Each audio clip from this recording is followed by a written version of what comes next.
લાંબા વિરામ બાદ ભાવનગર શહેર અને જિલ્લામાં મેઘરાજાનું આગમન થયું છે। અનેક વિસ્તારોમાં મેઘરાજા મન મૂકીને વરસી રહ્યા છે। જો કે આ વર્ષે જિલ્લામાં ઓછો વરસાદ નોંધાયો। આ વર્ષે ચોમાસાની શરૂઆત થઈ ત્યારથી અત્યાર સુધી માત્ર 75% વરસાદ ખાબક્યો છે।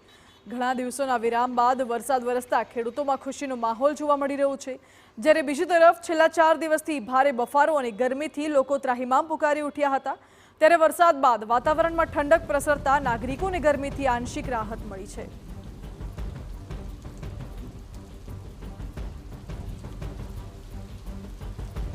તો લાંબા વિરામ બાદ મેઘરાજાનું આગમન થતા ખેડૂતો ખુશખુશાલ જોવા મળી રહ્યા છે। વાતાવરણમાં ઠંડક પ્રસરી છે। વધુ જાણકારી આપી રહ્યા છે સંવાદદાતા અજીત ગઢવી। જી અજીત, ભાવનગરમાં ફરી વરસાદી માહોલ જામ્યો છે, કેવો માહોલ અત્યારે કરવામાં આવ્યો? તો ભાવનગર શહેર અને જિલ્લામાં ગુજરાત રાજ્યના અન્ય જિલ્લાઓ કરતાં જે વરસાદનું પ્રમાણ છે તેમાં 25% જેટલો ઓછો વરસાદ વરસ્યો હતો। ભાવનગર જિલ્લામાં કુલ વરસાદ અત્યાર સુધીનો 75% જેટલો વરસાદ વરસ્યો હતો, પરંતુ 100% વરસાદ નહોતો વરસ્યો, જેને લઈને ખેડૂતો અને ખાસ કરીને વાત કરવામાં આવે તો ભાવનગર જિલ્લાના ડેમો પણ હજી ઘણા બધા અધૂરા છે। ત્યારે આ ગઈકાલ રાતથી ઝરમર વરસાદ હતો અને સવારથી સતત વરસાદ શરૂ છે। થોડી વાર ધીમો થાય છે, થોડી વાર ફાસ્ટ થાય છે, જેને લઈને ભાવનગર શહેરમાં પણ ખૂબ સારી માત્રામાં વરસાદ વરસી ચૂક્યો છે। હાલમાં ધોધમાર વરસાદ શરૂ છે। ભાવનગર જિલ્લામાં પણ મહુવા, અલંગ, અમુક ગ્રામ્ય વિસ્તારમાં, મોટાભાગના ગ્રામ્ય વિસ્તારમાં ખૂબ સારો કહી શકાય। ખેડૂતોને ખૂબ જરૂરિયાત હતી અત્યારે, ખાસ કરીને કપાસ, જારમાં જે પાકો છે તેની અંદર અત્યારે તાતી જરૂરિયાત હતી।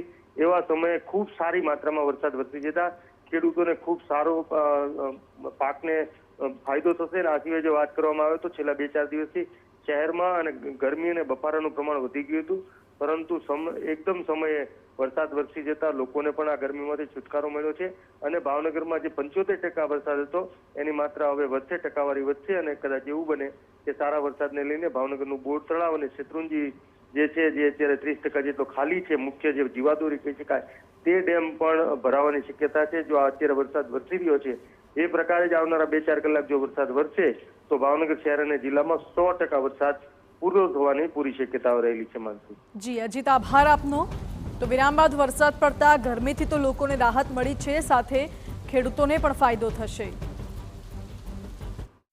ગુજરાતમાં જ્યારે મોટા ભાગના જિલ્લાઓમાં 100% વરસાદ વરસી ચૂક્યો છે, ત્યારે ભાવનગર જિલ્લામાં માત્ર 75% જ વરસાદ વરસ્યો હતો, જેને લઈને ભાવનગર જિલ્લાના લોકો ચિંતિત હતા। ત્યારે ભાવનગરમાં આજે સવારથી જ વહેલી સવારથી વરસાદ સતત શરૂ છે। જોઈ શકો છો કે ભાવનગરના લોકોને છેલ્લા ઘણા લાંબા સમયથી વરસાદે વિરામ લીધો હતો, જેને લઈને ગરમીમાં ભારેનો વધારો થયો હતો, પરંતુ આજે અચાનક જ વરસાદ સારી માત્રામાં વરસી ચૂક્યો છે।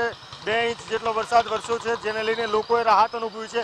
પરંતુ ભાવનગર શહેરના અત્યારે અમે ઊભા છીએ પાનવાડી વિસ્તાર, કાળિયા બીડ થી લઈને કુંભારવાડા રેલવે સ્ટેશન, અનેક એવા વિસ્તારો છે જ્યાં પાણી ભરાઈ ચૂક્યા છે। માત્ર 2 ઇંચ જેટલા વરસાદ વરસતા આટલી મોટી માત્રામાં પાણી ભરાયા છે, ત્યારે મહાનગરપાલિકાની જે પોલ છે તે ખુલી ગઈ છે, કારણ કે જે પ્રી મોન્સૂન કામગીરી જ્યારે વરસાદ વરસે ત્યારે આ પ્રકારે પાણી ભરાઈ રહ્યું છે, ત્યારે લોકોને વરસાદને લઈને ભારે મુશ્કેલી પડી રહી છે। અને જે રીતે વાતાવરણ છે તે જોતા ભાવનગરમાં હજુ વરસાદની શક્યતા વધારે સારી છે। મહુવાથી લઈને ગ્રામ્ય વિસ્તારોમાં પણ સતત વરસાદ વરસી રહ્યો છે અને ભાવનગર શહેરમાં પણ અત્યારે વરસાદ વરસ્યો છે। ખેડૂતો માટે સારા સમાચાર છે।